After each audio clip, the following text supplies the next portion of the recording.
Séoul, la tentaculaire capitale de la Corée du Sud.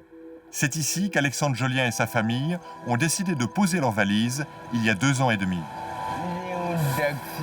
La route d'accord, tu l'as peut-être. Voilà. C'est parfait. C'est parfait. 안녕하세요. gondokyok. gondokyok.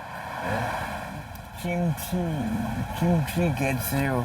Il y a quelqu'un qui m'a dit en arrivant en Corée, une des clés pour t'adapter ici, c'est renoncer à tout comprendre.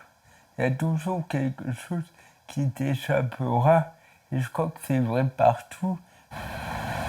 Voilà, donne bien la main à papa. Le quotidien d'Alexandre est rythmé par un programme bien précis. À 8 heures, il emmène sa petite dernière à la crèche. Allez. Une grande partie de ma journée est dédiée à la méditation et aussi aux enfants. Pour moi, c'est vraiment un apprentissage quotidien que m'occuper d'eux, les accompagner à l'école dans un environnement qui est tout étranger. C'est chaque jour une aventure. À 8h45, c'est au tour des 2 grands de prendre le chemin de l'école du quartier. Dans cet établissement public, l'intégralité des cours sont en coréen. Est-ce que tu peux expliquer?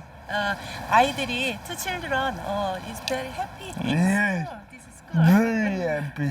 네. 덕분에 재밌어. 선생님도 기뻐요. 잘 지내줘서. 네. 감사합니다. Ah, elle a dit quoi? Elle a dit que tu donnais de la peine, que vous étiez heureux à l'école. Ensuite, j'étais très pris par les conférences et en Corée, je me retrouve promu au grade de père de famille à plein temps. Pour moi, c'est vraiment l'école de l'abandon, c'est-à-dire être proche des enfants, bien faire ce métier d'homme finalement. Merci. Je t'aime pas. Je t'aime.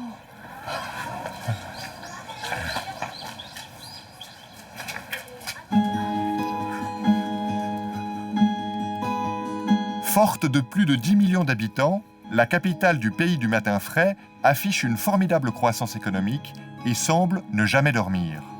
Une situation paradoxale pour qui aime méditer.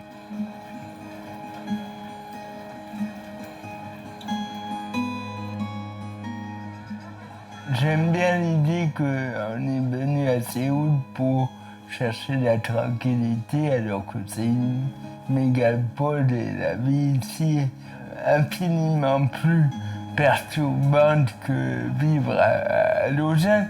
Mais justement, le zen nous apprend à trouver la paix au cœur du chaos.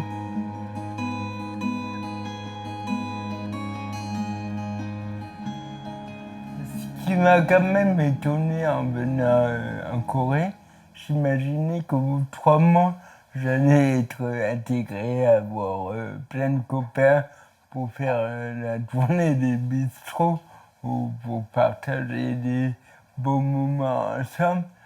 Ça n'a pas du tout été le cas. Et en ce sens, Séoul, c'est aussi le lieu de l'aridité affective.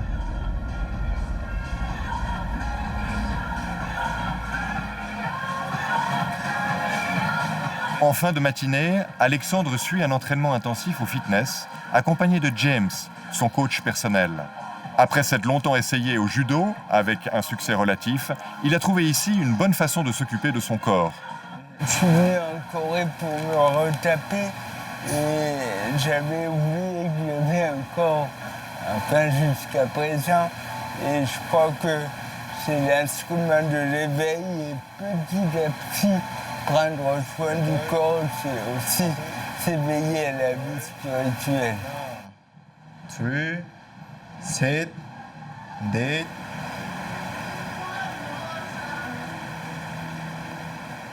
qui m'a surpris en Corée, c'est que j'ai jamais subi la moquerie des autres. L'autre jour au fitness, je courais et j'avais peur parce que j'avais l'impression qu'on met pied à la moindre erreur. Et au bout d'un moment, je me suis cassé la gueule et j'ai remarqué qu'il n'y a personne qui a remarqué que je m'étais planté. Autrement dit, est-ce que c'est de l'indifférence ou une ouverture d'esprit qui est énorme?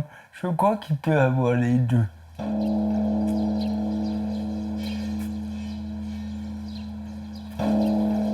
Alexandre aime se rendre régulièrement au temple de Yogye-sa, centre névralgique du bouddhisme zen coréen.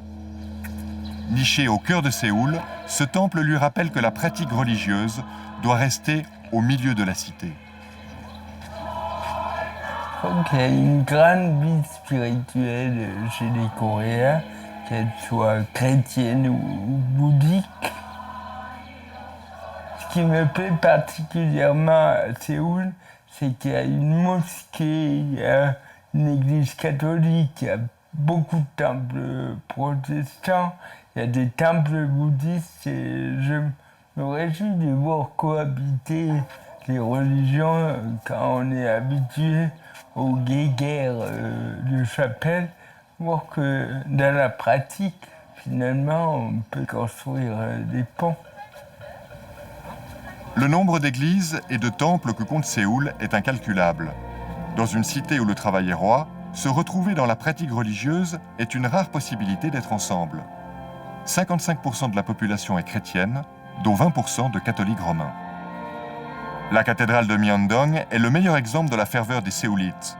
Le week-end, il y a un office toutes les heures, de 6h du matin à 20h, pour répondre à la demande.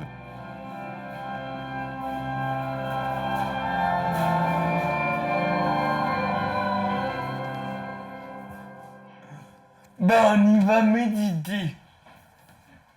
Ou bien.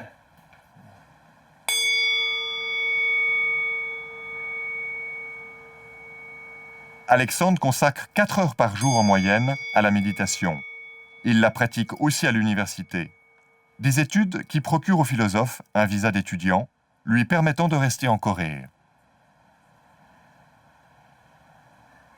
Pour autant, Alexandre Jolien n'oublie pas son métier d'écrivain. Il vient juste de recevoir l'édition coréenne de son livre « Le petit traité de l'abandon ».